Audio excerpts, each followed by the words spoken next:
Welcome back to this week's episode of ASAP Finance. Today, Sam and I are joined by the wise Uncle Matt. We start off by discussing his childhood and share our thoughts on the nature versus nurture argument. After playing semi-professional basketball, he had a lot of intriguing stories to tell us, like his regrets as a teenager and how he wouldn't be where he is today without his mentor. It was an honor having my Uncle Matt on the show. Me and Sam really enjoyed this conversation, and we would appreciate it if you guys left a review on Spotify for us. Welcome, Mr. Matt. It's good to be here, guys. Yeah, it's great to have you. Our 20th episode, so you're a lucky man. I'm a little nervous. I feel like I'm about to get interviewed by two young pros, so it's gonna be interesting. No, we're far from that. We'll start with something simple. So like I'm a big believer in like nature versus nurture, and personally, I think like nurture is like the leading force of how you become a person.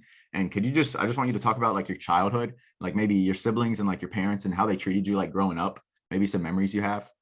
Yeah, man. I mean, that's interesting that you bring that up because I wrestle with that question often, right? Like nature versus nurture. Because I'm a spiritual person and a Christian, I believe that there's has to be some sort of nature involved, right? But nurture has played such a valuable role in my life. Being the last of 8 kids and having a mom that was just a workhorse and driven and totally dedicated to us, I'd feel like I'd be disrespecting her if I didn't give her so much of the credit for who we've become today. But at the end of the day, I don't think it's your parents that you can put the onus on either. I think that you create your own destinies. I truly believe you create your own destiny. I think that in your life you'll face adversity and challenge, and you'll be told no, and you'll fail a lot, and that's when you grow. As far as my childhood, I was the last of 8 kids, and I had the baby syndrome, right? I never felt like I was getting enough attention, I guess. And so I constantly cruised through my life seeking that. I guess I grew up with a wholesome childhood that's a little bit different from people that I talk to about. Like, we played outdoors, internet and social media and all that stuff wasn't around when I was a kid, so my kids now, they constantly want to be on video games, and when we tell them no, it's I'm bored. So that doesn't really compute with me because we were always outdoors. I learned a lot from my oldest brother Dennis because he was kind of the closest within range. You say you grow up with 7 siblings, but you really grow up with the select few that are around you. My twin brother, I chased him a lot of my life. He was always super smart and intelligent. He's a nuclear engineer now, obviously. People in my family know that, and he will certainly tell you that as well. I mean, he's super intelligent, but living with somebody like that and feeling inept in studies because you have somebody that's so successful, that can be challenging. I don't know. Is there anything in particular that you're looking for? I'm just kind of rambling here. No, yeah, please. If you're done talking, you just can stop. Yeah, okay. And then we'll fill in. But yeah, that's a good point that you made, like about having like 8 kids. Like I feel like you can't, like, I don't know. I grew up with like 4 siblings, and they were sort of scattered around like households and whatnot. But like you really only have like a true connection with like 1 or 2 siblings, and like they really like mold the way you are as a person. Right. Do you think you were like better at connecting with people because you had so many siblings? Like you understood like group relationships and like talking to people more, or do you think it didn't really have an effect like for having 8 siblings? I never really thought about that. That's actually really a good point. Like you're at a social setting every time you sit down to eat, at least we had family dinners every night together. And so, yeah, it's a melding pot of a whole different bunch of personalities, and you're all trying to get along socially at a dinner table, and it's family too, right? So no punches are pulled. Like, it's honesty around a family dinner table. So yeah, I probably had a significant effect. I never even thought about that. It's brilliant, Kyle. Jeez. Psychologist. No, yeah, there was a book I was reading that was on nature and nurture, and it talked a lot about that, and also talked about nature and how like your IQ is like highly correlated with your genetics and like your DNA or whatever caused it. But like there's nothing you can do to change your IQ up to that genetic level, which is also something super interesting that I found out. I believe that though, man. Like I believe that intelligence could be inherent, but I think that like knowledge is earned. Does that make sense? Yeah, Like yeah. you can be born intelligent, but like you have to earn knowledge. Like, and especially if you don't have that same level of intelligence. And I think me and my twin brother, are a pretty good example, right? Because we grew up pretty much in the same atmosphere, like, but we're the same in mannerism and two totally different people in things like this guy understands physics and that stuff just it can't comprehend it. Now I can't not comprehend it, but it doesn't come easy to me, right? So yeah, that's very interesting. Yeah. So I guess coming from like a family of 8, that's a pretty unique situation, especially compared to today, since like families are so much smaller. Would you say there's any like specific memories that really helped shape you in your early years because of how big your family was? I think about like maybe times that we got in trouble and my mom was a little bit harsher on her level of punishment compared to what kids would think today. I mean, we had to kneel on hardwood floors. I mean, like the belts and spoons were involved, not abuse by any means, but just like a stern reminder that if you slipped up, there was going to be a consequence for it. And my mom talks about having kids now. It really changes your perspective on it, a lot of things, because now you're responsible for raising this individual and you want them to be a productive member of society, right? So she always said, mean what you say. There's a consequence, and it has to be meaningful. Like if you say you're going to do something, then you need to produce that consequence if they don't give you the result that you were looking for. So, and I think my mom was very, very good at that. Very good at that. Yeah, that's interesting. And like in today's society, like you don't see that, like how kids are getting punished, like with the spoon, or like there's no really harsh punishments nowadays. As far as like my friends and the people that I'm surrounded by, you don't hear people getting hit by spoons or like whipped for something like really simple. Do you have like a theory on like why like we're becoming more like, I don't know, I quote unquote soft as a society, and like we really don't like punish our kids as much. It's more like hands off. I think it doesn't have to be a spoon or a belt. It has to be a meaningful result, right? Like if you're going to tell your child, hey, if you don't eat your dinner, then you're not going to get dessert, and they don't eat all their dinner, but yet you still give them dessert, you're affirming that behavior that you're trying to stop, right? So I'm not, to answer your question, I don't know, like I don't think it's soft because we don't hit our kids with spoons. I think that like generationally we've just become mentally weaker, and as we produce that next product of children that don't have consequence, they go on to produce a product of children that even have less consequence. So I think if like I grew up different because I was the last of 8 kids in spanning 60s, 70s, and 80s generation, right? So I think you like, to me, you probably would have to look back at the baby boomer generation where they revolted a little bit against their parents, right? They came from the 50s and 60s where it was a stern, hard upbringing.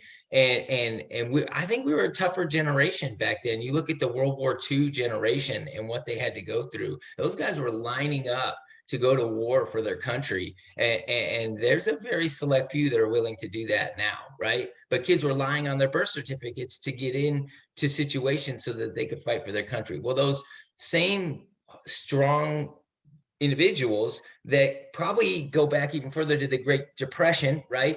Think about the generation that raised them was coming out of a Great Depression. So it's like it's a hardened society that has just gotten softer and softer because the next generation was the 60s and hippies and hey, everybody should smoke weed and do LSD and life is great. And maybe back then it was similar to what we're seeing now, where they got the most attention because they were the loudest and squeakiest wheel, right? Maybe that wasn't the largest, but if you look and you see kind of, we've become the age of decadence in America, right? We have everything at the touch of our hands. You have every answer you could ever want in a cell phone. Like we didn't grow up like that. And so I just think like we have access to everything, and that's made us soft. And I don't know if that answers your question, Oh yeah, it does. but I just think generationally you get softer and softer. And I fight that with my wife, who's slightly younger than me, and she grew up with a kind of a different parenting household. And they were daughters, they were little princesses, right? So they had a different childhood than I had. So which I also think is good, because we come together to we make a better parenting team, right? Because we can kind of balance each other out. But and I have no idea what's the root of it, but I think it can be a gigantic problem for our nation going forward if we don't get a grip on it. Yeah, I agree. I mean, it really is a blessing that we can live in this society. Like now, like kids growing up, you don't have to worry about like entering the draft or anything. Like we have a bunch of like brave people who are like every year they're trying to get into the army, and they want to serve their country. And I'm grateful that people are doing that, because really we wouldn't be able to have like the lives we have today if people don't do that and don't sacrifice. It's interesting. Like we have a box of table comments, right? When we have dinner, we'll break them out. And I'm not trying to paint the picture of this perfect family and we do table topics every time we eat dinner with each other, right? This happens very rarely on a special occasion. But last night, my wife said, "Hey, let's get the box out and like stem up some conversation or whatever." And one of the questions was, "What is the most important thing that you think that you can do for your nation?" Right? And I said, "Pay taxes." And she thought that was funny, but I said, when you think about it, our tax dollars fund that very military support that you're talking about. And if a lot of those service members aren't getting that paycheck, they aren't showing up to work, right? So I don't think you got to grab a rifle and get in line to do good for your country. Like there's other ways that you're supporting the system. And like taxes, I saw a smirk on your face. Like you laughed at it. Like, oh, everybody's trying to avoid paying taxes, right? Like we're all taxed to death, but like there is a meaning behind that. I mean, this system was created by some individuals that were very intelligent. So Yeah, that's a great point. Yeah, especially just like being like not even just paying taxes, but just like behaving and like minding your own business, letting other people live the way they want to that's live, and you live the way you want to live, and like that's what really she how you said. can. How about obeying the law, Matt? That might be a little bit more important than paying taxes. That's exactly what Haley said. That's funny. So I guess growing up when you did, what did you enjoy most about being a teenager? Like when you were in your 20s? Nothing, man. Nothing. I hated my high school experience. Like, if anything, I look back and I'm like, I hate to tell you guys this because you're young, but it's so irrelevant. Like the only thing I regret is that I wasn't motivated more when I was younger to do things that could have advanced my lifestyle when I got older, right? Like I was focused on all the typical things that teenagers are focused on. Like the new girl every other month, right? And she was everything, and she didn't even know I existed. I was that classic teen movie with the nerd in the background that like is in love with the model of the school and gets no attention from her. Like it doesn't even make an attempt to get attention from her. Like I had already convinced myself that I wasn't worthy, so I never even took that chance. So I I don't really miss anything or like reflect positively on anything really in high school. I had great experiences with my brother growing up, and after school, we would go home and we would compete with each other in basketball or golf or whatever it was. And I wouldn't trade those memories for anything. I wouldn't trade my high school experience for anything, because I feel like that period of growth made me help me, um, but I will say, like, if you talk about teenage years, my 19, like when I was 19, those were the years that really started to shape my life, because I was holding down two jobs right out of high school. I was managing a Papa Murphy's store, and I was waiting tables I was bussing tables at Red Robin. So, and it was that introduction to bussing tables and being in a service environment that really changed me as an individual, or helped I wouldn't say changed me. I think that's wrong because I don't think it changed me. I think I always was who I was, but that gave me the stage or the opportunity to be who I was and to realize people liked who I was, right? Like I was a funny, fun guy, right? And like that was affirmation of that in a public environment with strangers and a revolving door every day. You know, new people come in, new people go out. So like those were I look at those as some of the most special years of my life, living with the guys I lived with in the apartment complex and moving out at the age of 19. I mean, you think about your guys' generation, they're living at home till they're 29, 30 years old. Like, what are you learning there? Like, that's a long time to be in the nest as a baby bird, you know, Yeah. like sometime you got to learn to fly and you're going to fall a couple of times. And I did, I economically, like I didn't monitor my money like I should have. And I ended up back at home. But you know what sucks is being out on your own and then going back home, like having that freedom and then not having it anymore. That's a real motivator to get your freedom back again. Yeah, that's a great point. I mean, I feel like right now there's like so many people who like don't get a job really, and they just think like long term, like, okay, I'm gonna just live like through high school, I'm gonna just enjoy it, and then I might get a job like when I turn like 20 or 24. And like you really like learn so much just from having a job. And like if you can go and like trade your hour, I was blessed because I had my opa and I started working at 15. Well, Right. he kind of forced me to work, so I didn't really have an option. But it's so nice like going and trading your time or like doing a service for someone else, and you actually get money and you're like, wow, this is my money that I can spend on my food. And like you can kind of learn the process of what it's like to become an adult and like be fully functional.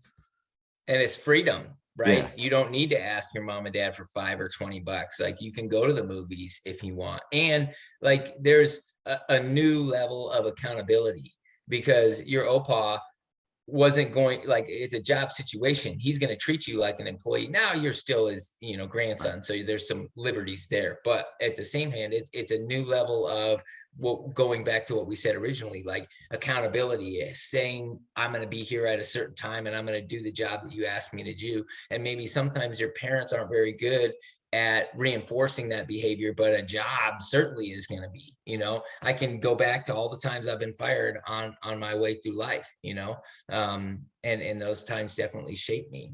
Right. And And I think go ahead. No, I was just going to say, I mean, like I blame them every time I got fired, you know, what were they thinking? But like, if you really are able to step back and look at the situation, you're accountable for some of that as well. So. Right. Yeah, I agree. And can you like, so obviously there's like the where you just get a job, like you can start as an entry level job and you can maybe like work your way up as a server, maybe get to manager position and work your way that way. But then there's also the college route. And it's like, okay, you can go invest your time 4 years in and you spend all this money and then you get your degree and then you'll usually start out at like a higher position than you would if you were just a server or something. Can you like touch on like what college was like when you were growing up, like maybe your like senior year of high school, as much as you remember, like was it something like parents pushed on you, or was it like this choice through, Nah, like was it society where like you would choose what you wanted, or they can you didn't paint push the it on me picture? at Okay. all, right? Like that, I think that was something new with student loans, like the availability of you guys to be able to go to school. Not you, I hate saying you because it's generalizing, you know, the youth, but that's not fair to do. But I think society has made it easier for people to go to school and to collect money to do that, right? And nobody was pushing college on me because I don't think my parents wanted to pay for it, right? And they were definitely willing to help out, and they did for you know, and they paid for my brother to go to school, and they would have paid for me, but I mean, after you're done raising 7 kids and you got one more, and you're like, oh, I don't have to incur like 60 grand in college debt for this kid to go to school and fail out a couple times. Like, so no, I mean, I just kind of made my own path. I was in school because I was an athlete. I originally went to play golf at Lower Columbia College and I failed out. Right. And it's funny, I go back to like me and my brother and the difference between us. I'm talking about my twin. And I mean, he was on a path to be an engineer. He knew that from a young age. And he played golf as well. And he was in school playing golf. And he said, hey man, why don't you come down here and play golf with me at Lower Columbia. And so I went down there to be with him and play golf. I wasn't there to go to school. I was there to play golf. And I think that was my problem, is I never took studies seriously. And if I could go back, that's one thing I certainly would change. Because I always said I'm not smart like you. It doesn't come easy to me. Well, that's BS, like that just means you need to lock yourself in the library a little bit longer. You need to read that book twice. And I was, I guess, too ADD to find that calm level when I was a kid. So no, it wasn't pushed on me. I'm very thankful that it wasn't, because I don't think it should be pushed on everybody. I think not everybody's built to be an academic star. Some people are built to be ditch diggers. And guess what? Those ditch diggers, doing it long enough, grow up to be foremans, and they make a pretty good living managing other people on how to dig ditches. Yeah. I'll tell you this before we get into the next question, because I'm a huge believer in this. I don't care what you do in your life, but I think if that's what you're doing, you need to do it to the best of your ability. Okay. And there's this is cheesy, but there's a Domino's commercial out there of a lady that worked at Domino's. There's cheese on the pizza. She what? Sorry, go ahead. I'm sorry. There was cheese on the pizza too. It's not just that it's cheesy. That was a good one. Okay. Oh gosh. All right. Anyway, so she started at a young age working at Domino's. Now she owns 3 franchises. All she did was make pizzas and deliver them for Domino's. And now she runs 3 Domino's. That's not a normal route that somebody would take to success, right? But she did it. So I don't know if that answers your question, but I don't think college is for everybody. Right. Go ahead. So like on that topic, sort of a second ago, you said how like it's important how it's important that like you should fall every once in a while because you're taking those risks, right? I guess what were some times like when you were growing up, like what risks did you take, and how important do you think it is for other people in their early years to be taking risks? Oh man, I don't take risks, you guys. I am the most conservative person that you will ever meet. Right, to a fault. I wish looking back that I would have taken more risks. I still don't take risks. I watch boom and bust all around me from my friends, from the level of multimillionaires to bankrupt. My personal friends have gone through this, right back to multimillionaires again. I've seen them go through it, willing to just put it all out there. I don't know why. That I would say is nurture for me. Like I cannot change that in my DNA. So like I don't see them as risks, but other people might say, well, Matt, you moved to a whole new city to play college basketball at a college that didn't even know you were coming. That's a huge risk, right? And so like, sure, maybe that's a risk, but mentally in my mind, it was never a risk. I knew I was going to make that team. And I'll tell you a story that I like to tell. I went through tryouts, and there's, 50 guys in tryouts at a community college. I'm not saying that I was playing for, a D1 level school or anything like that, but I think it's all the same. And I tell you that I sat in the office with my coach, and he cut the team down to 15 guys, right? And so out of that 50, 60 guys or whatever, he brings me and this other guy into this office, and he sits us down and he goes, hey, look, we really like your guys' attitude. You're hard workers in here. We don't have a spot on the roster for you guys, but what we do have is these, 13th, 14th, and 15th spot that we like to keep for practice players and stuff like that. And I said, okay. And he goes, so I want to put you guys in one of those spots. I want you guys to show up to practice. I want you guys to be around and hang around the team. I said, hey, that's awesome. Give me that spot, but I will start for you in my first basketball game for this team. So you give me whatever opportunity you think I've earned up to this point, but I'm going to start for you. And I started in my first game. So like, I never thought that was a risk, right? I always believed he's telling me, dude, you're not good enough. What are you doing? You're not, like, we'll put you on the practice squad, man. You're kind of a funny guy. Everybody laughs. They like to have you around. And I said, okay, fine. Like, you put me on your practice squad, but I'm going to start for you. Now, some of these guys failed out of school. They didn't get the grades, but that's all a process of being a student athlete, right? Like that's not my fault that they didn't cut the grades. And so his starting point guard all of a sudden wasn't there anymore. And I'm not saying like my talent overwhelmed, but the entire product was better than the other guy's product. So in a way, I was right. Now, it didn't mean that I was going to grow 6 inches and suddenly start dunking the basketball at the start of the season. It's just, I was going to find a way.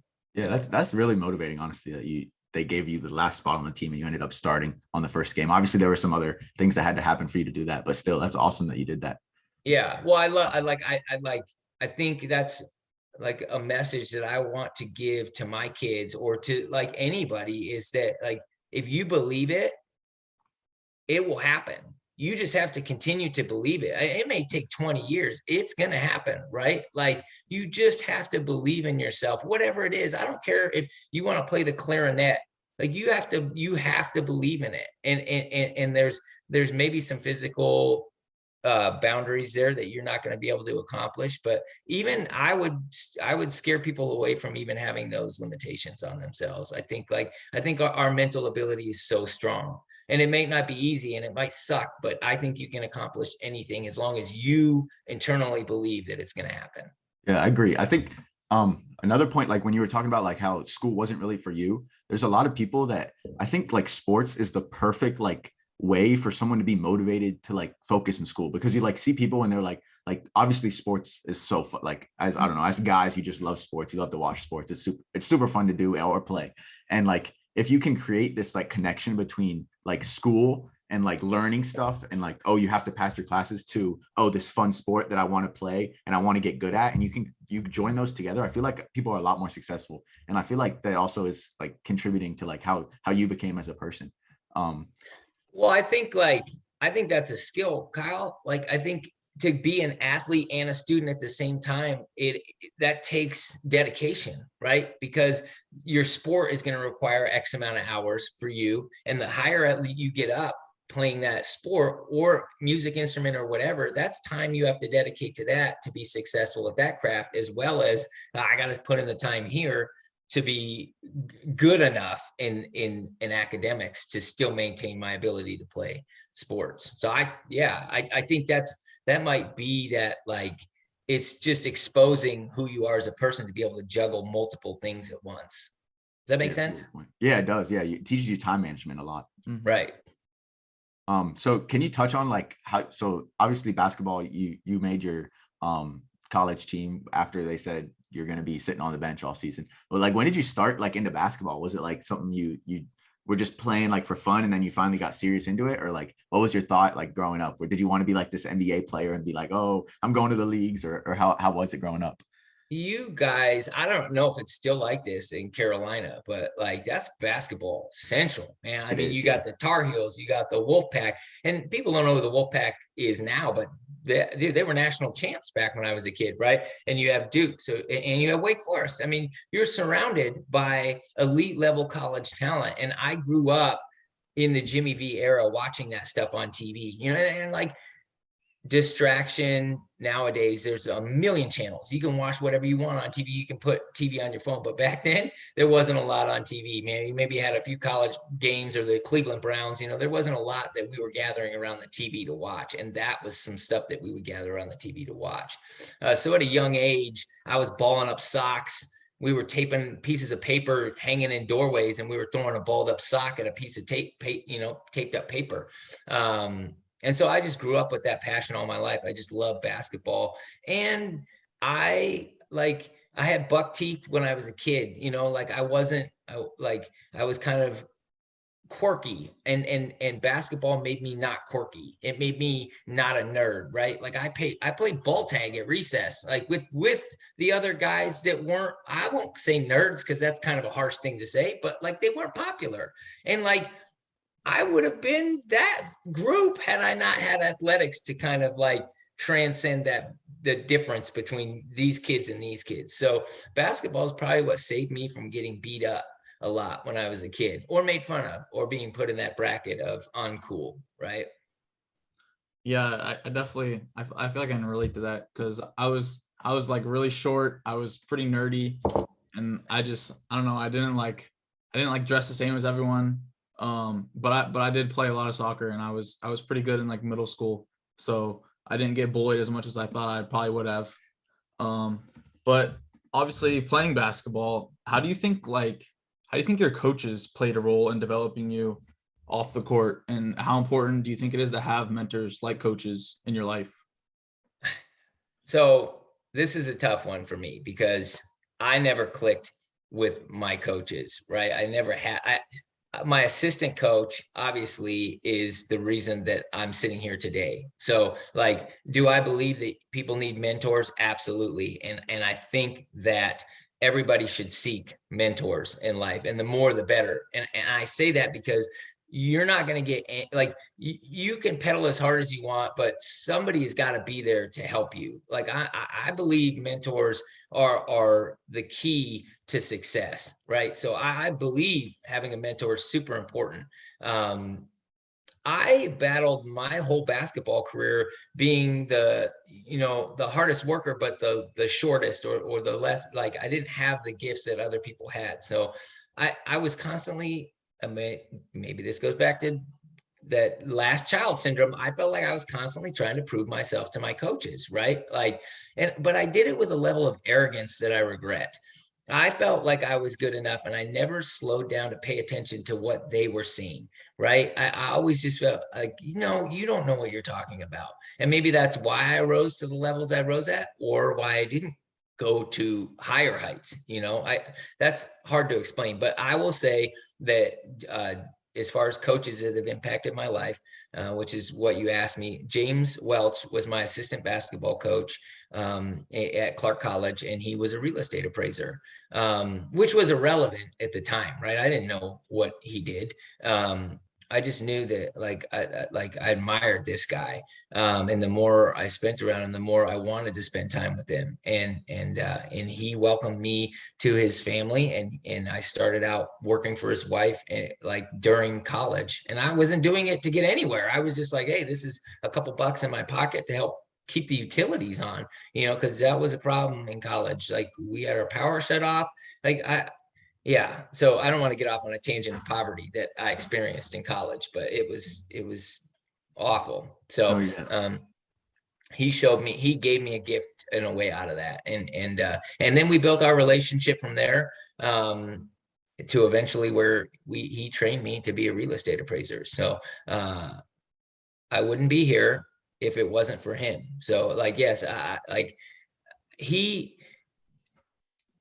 made me an adult. Okay. Does that make sense? I was still rough around the edges. I wore double t-shirts, and he said, Matt, you can't have the bottom t-shirt hanging out of your top t-shirt when you're going to do an appraisal. Here's some money, go buy yourself some Dockers and a nice pair of shoes. You can't wear basketball sneakers to a real estate appraisal inspection. So he taught me those little intangible things. Watching him on a phone conversation when there's a problem with something in his office, and him fixing those problems in a calm demeanor and not getting riled up about it. I got to watch him go through that.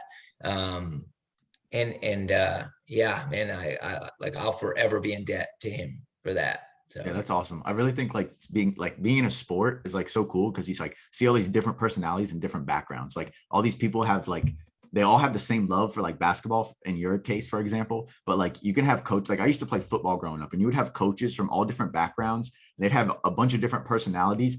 You would learn, looking back on it now, I see the value in it, but back then I was just look at all these coaches I have, but each coach provided a different input to the team, and each of their characters constructed our team. I mean, we were really successful. It was just Pop Warner, but we went undefeated for 2 years in a row. Not to toot my own horn, but yeah, Pop Warner, that's everything. Yeah, man, that was the awesome. dream. But yeah, it really is important having coaches, and you can really connect with people in the other way.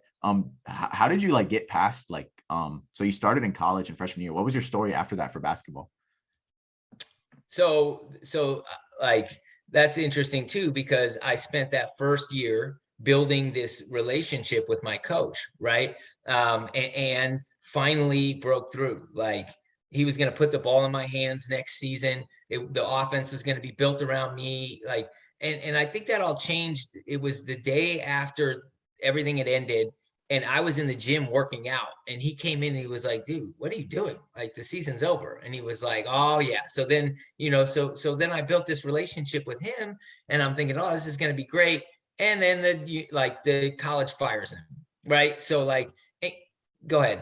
No, go ahead. Oh, so community college is hard, right? Because every athlete that's there, it's a platform to them to get to a university. That's their whole mission, is to try to launch themselves into a bigger university and play on a grander schedule, a grander stage. So I had a coaching change, and I only get 2 years to prove myself, and now I've got to start all over and build a new relationship with a new coach. Well, turns out the worst thing that could have ever happened for my basketball career was the greatest thing to ever happen to me in life, because that change brought James Welch into my life as an assistant coach and changed my trajectory and path in life forever. Like, I got married to a beautiful blonde because of it. What at the time seemed like a disaster turned out to be the greatest thing to ever happen to me. So so my sophomore year, I mean, I'd already established myself at the college, right? And I built that confidence over my freshman year, because I went from being told I wasn't good enough to starting in the program. So going into my sophomore year, I had a level of arrogance about me that, like, I knew like I was going to make something of myself my sophomore year. And then I broke my hand at in like a final scrimmage before the tryouts and everything. And that was a huge setback for me, because that was being sidelined for months, not being able to train and work out and bond with the coach and the team. Instead, I get dropped into the middle of the season, is like, who is this guy? Like, he's super cocky. He runs around singing, and like, nobody's ever seen him even shoot a basketball. So like, I think everything happens for a reason. I mean, like, that again fractured probably some of my success at the collegiate level, but it definitely opened up other avenues for me. So I had an injury at the beginning of my year, and I'm not saying, oh, if I didn't get injured, I would have been a pro. You hear these guys, my knee, that's what cost me like that. It was my mental ability to accept my coach's frustration with me that held me back. Like, instead of going into his office and sitting down with him and saying, what do you want me to be better at? Like, we just butted heads. And I regret that. I regret not seeing his perspective, and instead of seeing his perspective, I rallied part of the team against him. Right. So I was like, no, this guy doesn't know what he's talking about.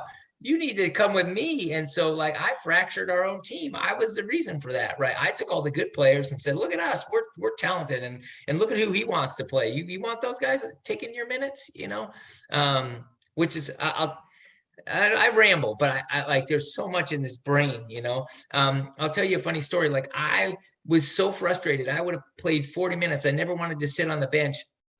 And one of my buddies, he came to me and he goes, you keep talking about playing time and the coach doesn't play you enough. He goes, here's the stat sheet. You play the most minutes out of anybody else on the team. But I didn't see that. I saw that, 10 minutes he sat me during the game. It didn't matter that I played more minutes than everybody else, So yeah, I failed to see those things right in front of me because it wasn't the picture that I was painting. Yeah, that's in my head. awesome. I want to touch on like two different mindsets now that you just mentioned. The one first of all being the injury that you had.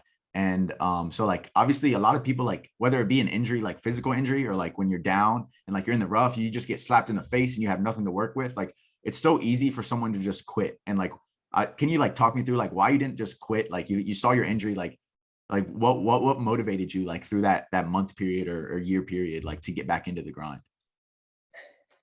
Dude, okay, I'll tell you a funny story. And this is like, I don't know what motivated me. Obviously, like, I wanted to play professional basketball. I wanted to get paid to play the sport of basketball. Okay. So like, my goal was to get overseas, because I at that point, I was looking around going, okay, the NBA, like I got to work out with NBA players.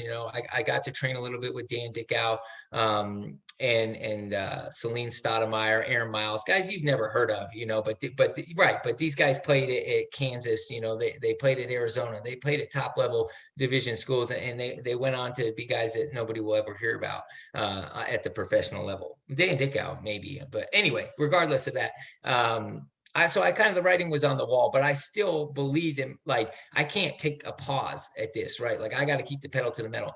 So when I broke my hand, I ran on the treadmill every day. I dribbled with my other hand. I shot with my other hand. Like I did everything with my other hand to keep myself, my cast smelled so gross. It was rotting.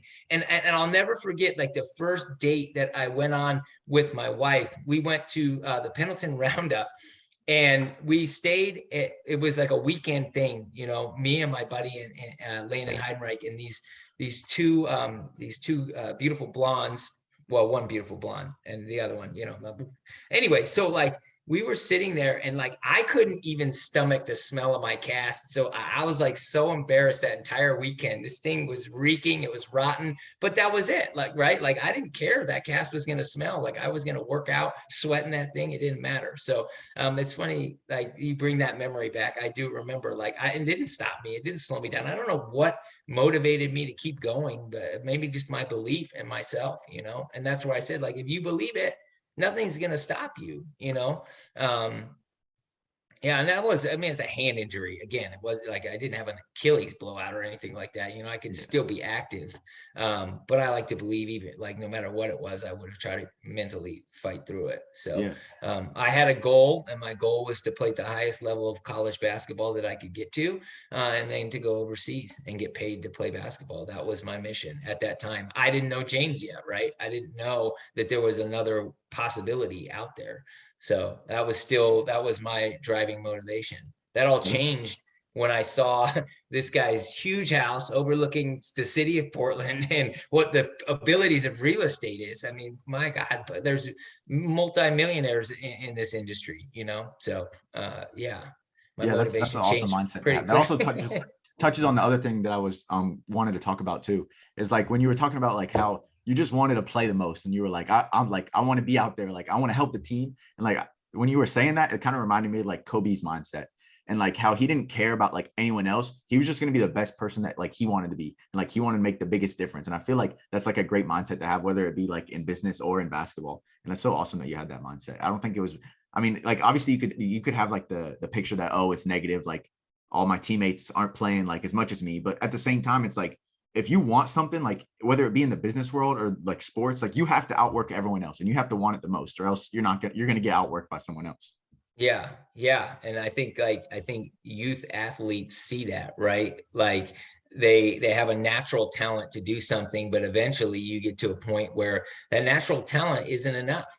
You need to start putting in hours, or people that are putting in hours are going to leave you behind. Like your natural ability can only take you so far. And I definitely was not shy about breaking a sweat or busting my butt. Like that didn't bug me at all. I've always, and that goes back to my mom, like she instilled that work ethic in us. Like on Saturday mornings, we would get up and she would be like, see that forest line over there? I want you to push that back 5 feet. Why? Because I said so. Like there was no reason to cut all those bushes out. But like other kids are watching cartoons. I remember complaining about it all the time when we were kids. Everybody's watching cartoons, and you got us up at 7 a.m. and we're doing yard work, pulling weeds. This is ridiculous. And that's not an over exaggeration. That was my childhood. That's how, like, she put us to work on the weekends. Which is it's just a funny story. She would give us work to do, but as we got older, I had a brother that was a nuclear engineer, right? So he would figure out the faster way to do these things, and we would get done with our job. And she'd be like, no, you said, hey, you said we could play if we were done with this. And this guy figured if we hauled it all at once in this weird contraption made out of cardboard, that we could get it done sooner. So it was kind of fun to go through those things too with him, and have him dissect the problem way differently, because I wouldn't dissect it. I would just hit the ground running and just bleed till the project was finished, and he'd be like, let's sit back a second and look at this, And I'm like, I'm getting annoyed that you're sitting over there. It's like, oh, I'm going to finish this in an hour and you're going to be here for 4. So why don't you just give me a minute? Yeah, and I think it's kind of obvious that you had that like that grind mindset, because like you said, when that coach left, you literally described it as like the worst thing that could have happened to you. And I mean, so many people, when something like that happens to them, they'll just quit and give up. But you didn't do that, and you came back and you continued to play even after the injury, which was another terrible thing that happened to you. But I guess continuing on after that, like, how did your basketball story keep going, like throughout college and after college? So I did my own recruiting for the next level. I went to universities. I went to Pacific Lutheran University, where I had a buddy that was playing, and I met with their coaches. I called St. Martin's and sat down with St. Martin's and went to some of their open gyms and worked with their coaches. And what's funny is when I went to St. Martin's, I was talking to their coach, and he said, your coach said that you're not a good fit for our program. And I thought, like, this guy is supposed to be helping me out, and he is undermining these coaches. Like, I'm calling them, and then they're calling him and being like, hey, tell me about this player. And he's saying, like, hey, probably not the best fit. And again, my mentality with these coaches was like, dude, give me a shot. Give me a spot at the end of your roster. That's all I need. Like, just tell me when I show up to tryouts that you're going to let me in the door, and then I'll take it from there. That's what I was telling all of these coaches. At the same time, I was getting really close to James and his family. At this point, I'm babysitting his kids. I'm mowing his yard. Like, I'm eating dinners over there. Like, they're family at this point, right?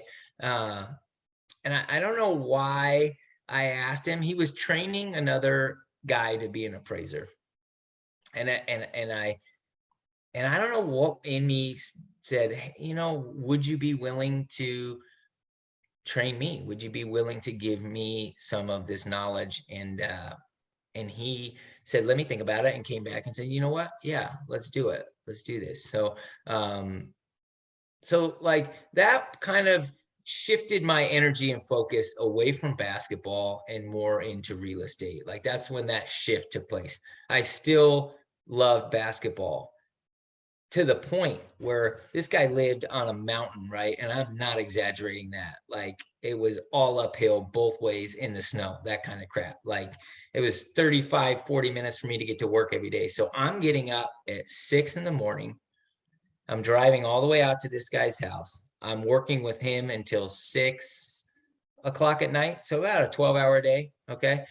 And then I would come back and at this time, I'm living with all my old college buddies. They're still in college, and I'm not in college, but like every weekend, it's like the fraternity house, animal house. You got, like, it's overwhelming. Okay. So I'm trying to navigate through all this crap, and my friends still being immature because I'm a little bit older than them. It's, like, I'm on a different cycle in life. That was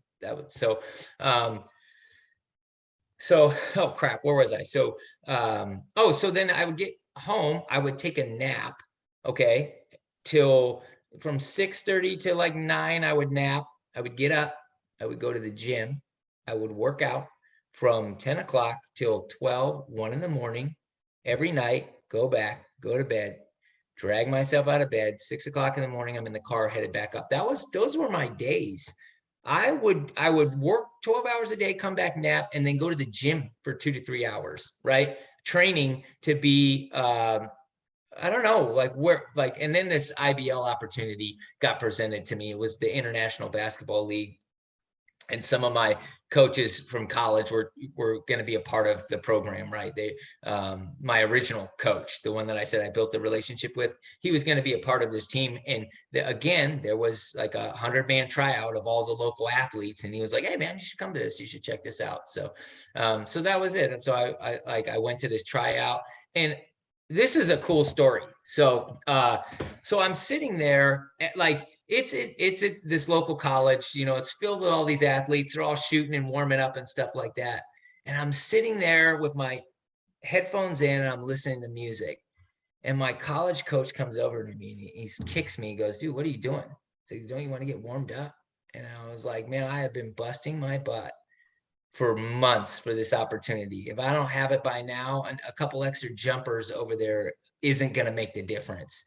And dude, not to be pompous, but I crushed that tryout. Absolutely murdered it to the point where they fractured people into teams and they put me on the team, like they were like, hey, we want you to play with the guys that are already on the team, right? Like that was the team. Like I didn't get put with other tryout squads. Like I got put on the team. I'm throwing alley oops to these guys. They're dunking it. I was like, oh my God, this is amazing. So like that was a very proud moment for me because I got put into a gym with a bunch of high level collegiate athletes and I excelled amongst all of them. And then life happened. Then I was juggling real estate. My girlfriend at the time was in California. We were doing a long distance relationship. She moved home.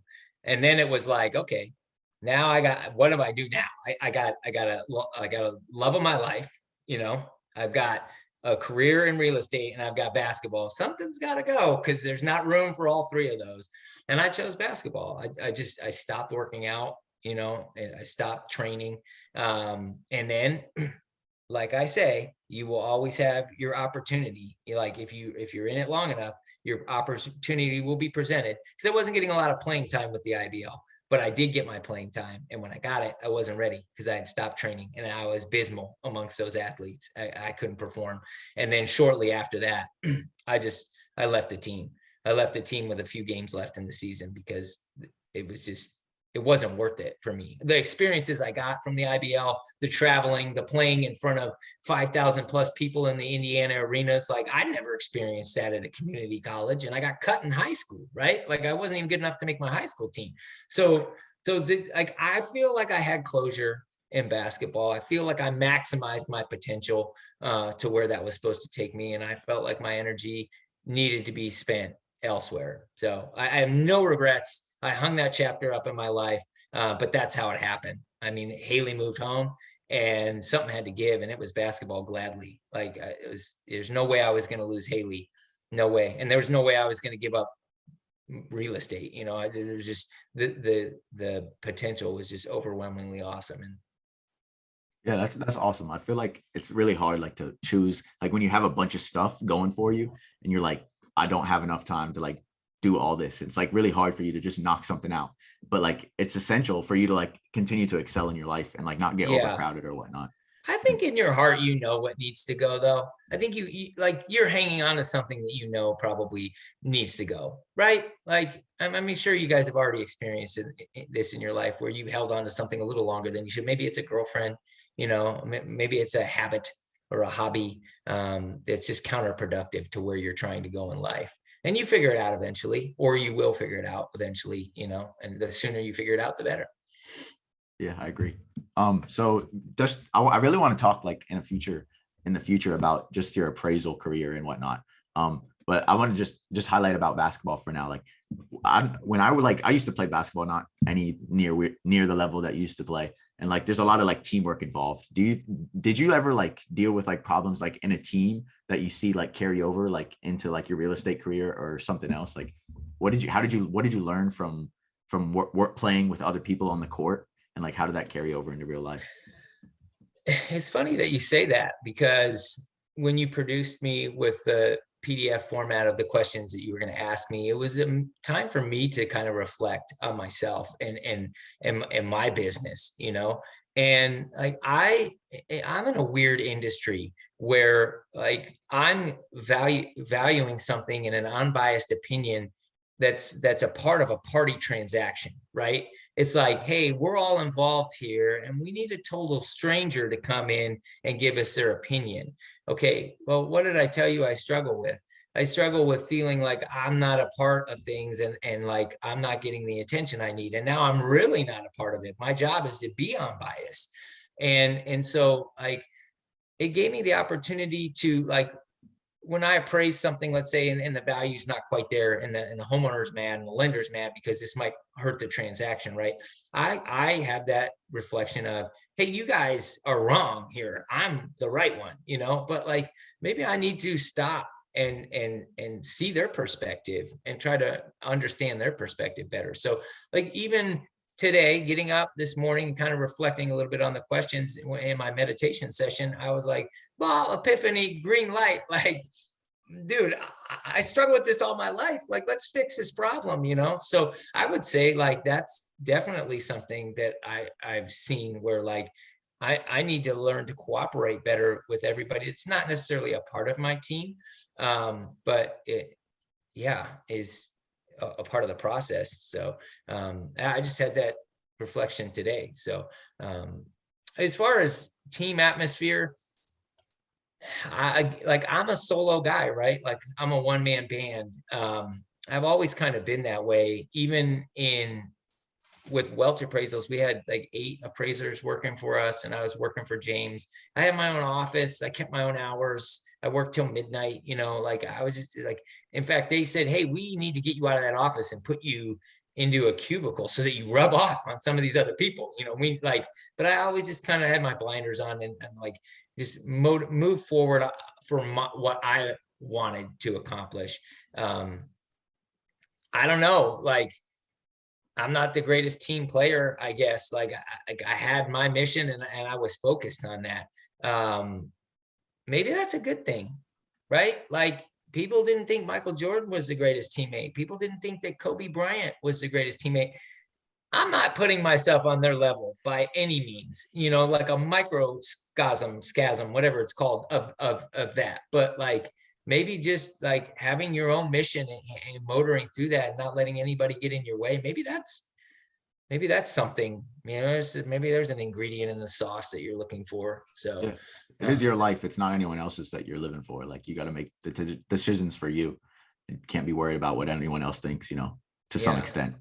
Which it's funny. Like I have to give you credit, because you recommended the Atomic Habits to me, and I read that book, and he talks about your inner onion in that book, you know, your inner layer, your true core beliefs. And if you don't change or adjust those, you're never going to see sustainable exterior change, right? Like it's never going to take hold.